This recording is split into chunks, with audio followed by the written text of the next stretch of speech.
નમસ્કાર, ગુજરાત ન્યૂઝ સાથે હું જયમિની. સમાચારની શરૂઆત કરીશું કચ્છથી.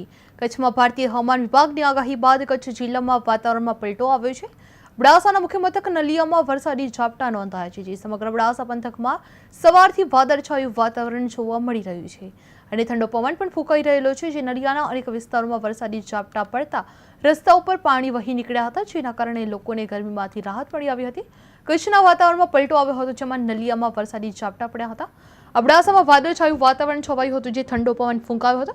રસ્તા ઉપર પાણી વહી નીકળ્યા હતા. જે કચ્છ નલિયામાં વરસાદી ઝાપટા પડેલા જોવા મળી રહ્યા છે. જે અબડાસામાં વાદળછાયું વાતાવરણ જોવા મળી રહ્યું હતું, જે વરસાદ ખાબક્યો હતો. જે ભારતીય હવામાન વિભાગની આગાહી બાદ કચ્છ જિલ્લાના વાતાવરણમાં અચાનક પલટો આવ્યો જોવા મળ્યો હતો. જે અબડાસાના મુખ્ય મથક નલિયામાં વરસાદી ઝાપટા પણ નોંધાયા હતા. જે સમગ્ર અબડાસા પંથકમાં સવારથી જ વાદળછાયું વાતાવરણ જોવા મળી રહ્યું હતું અને ઠંડો પવન પણ ફૂંકાઈ રહેલો જોવા મળી રહ્યો હતો.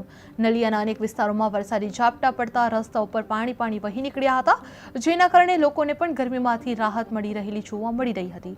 જે કચ્છના વાતાવરણમાં અચાનક પલટો આવેલો જોવા મળ્યો હતો. જે નલિયામાં વરસાદી ઝાપટા પડી રહ્યા હતા. અબડાસામાં વાદળછાયું વાતાવરણ જોવા મળી રહ્યો હતો.